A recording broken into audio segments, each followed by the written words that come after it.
31 अगस्त और 1 सितंबर को मुंबई में विपक्षी गठबंधन Indian national development inclusive alliance यानी इंडिया की तीसरी मीटिंग होने जा रही है।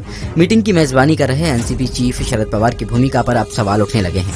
वजह है उनका अजीत पवार से लगातार मिलना, साथ ही पीएम मोदी के साथ उनका नजर आना। शरद पवार का लोकसभा के चुनावों तक रुख क्या होगा, हमने वरिष्ठ पत्रकारों से जाना। हाल ही में शरद पवार ने एक बयान दिया और ये कहा कि एनसीपी में कोई फूट हुई नहीं है। राष्ट्रीय स्तर पर एनसीपी जो है एक ही है। महाराष्ट्र के कुछ नेताओं ने अलग रुख अपनाया है, तो ये उनका लोकतांत्रिक अधिकार है। इस बात में भी जो है इंडिया गठबंधन के जो बाकी के घटक दल हैं उनमें खलबली मचा दी। अजीत पवार की बगावत के बाद दोनों 4 बार मिल चुके हैं और दोनों ही अब एक दूसरे पर सीधे तौर पर कुछ भी कहने से बचते नजर आते हैं। राष्ट्रवादी का जो उनका घड़ी चिन्ह था और नाम था राष्ट्रवादी, वो अजीत पवार को सौंप दिया है उन्होंने। अब तुम्हारा देख लो, मैं खुद खड़ा रहूंगा, खुद नई पार्टी बनाऊंगा, खुद लोग चुन के लाऊंगा। अब इतनी जल्दबाजी में कहाँ से आएंगे लोग? तो आप जयंत नारळीकर को जानते हैं, बड़े साइंटिस्ट है, तात्याराव लहाने को जानते हैं। ये इतने बड़े नाम है कि आप दिल्ली में बैठ के भी इनको वोट करेंगे, मैं गांव में बैठ के भी इनको कहूंगा कि ये सही कैंडिडेट है। तो पवार साहब के पास ऐसे नामों की लिस्ट है जो जिनके लिए वो जाने जाते हैं। शरद पवार एनसीपी का चुनाव चिंतक अजीत पवार को देने का फैसला कर चुके हैं। वो अपनी खुद की नई पार्टी बनाकर चुनाव लड़ सकते हैं।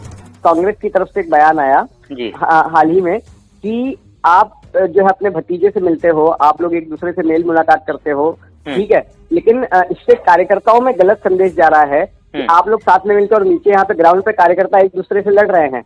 तो इस पर शरद पवार ने ये सफाई दी कि मैं घर का सबसे वरिष्ठ हूँ और वो मेरा भतीजा है, तो हमारे पारिवारिक रिश्ते तो है ही, इसलिए हम लोग मिलते हैं। विपक्ष में हो या फिर सरकार में, शरद पवार के संबंध सभी से अच्छे रहते हैं। शरद पवार ने मोदी के साथ मंच साझा किया था शिवसेना उद्धव गुट और कांग्रेस के विरोध के बावजूद जी कि आपको ये मंच साझा नहीं करना चाहिए आपके, और यहाँ तक सामना में ये भी छप गया था शरद पवार को टारगेट करते हुए कि आपके ऐसे ही व्यवहार की वजह से आपके प्रति शंका उत्पन्न होती है। लोकसभा चुनाव से पहले बीजेपी महाराष्ट्र में अपनी जड़ें मजबूत करना चाहती है, इसलिए कहा जा रहा है कि वो शरद पवार को अपने खेमे में लाने की कोशिश में जुटी है। मोदी के साथ में शरद पवार के बहुत अच्छे रिश्ते हैं और मोदी तो खुलकर ऐलान कर चुके हैं कि शरद पवार उनके राजनीतिक गुरु रहे हैं।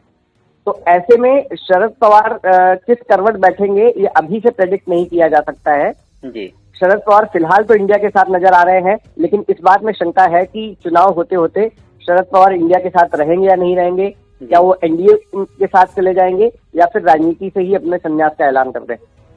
एक्सपर्ट्स का मानना है कि शरद पवार साथ हैं तो अलायंस है, ऐसे में वो इसका चेहरा बनेंगे या नहीं। कि अगर शरद पवार लीड करते हैं तो महाराष्ट्र में जो उनकी पार्टी टूट गई है वो संभाल नहीं पाएंगे, क्योंकि वो वहीं पे अटके रहेंगे, देश भर उनको घूमना पड़ेगा।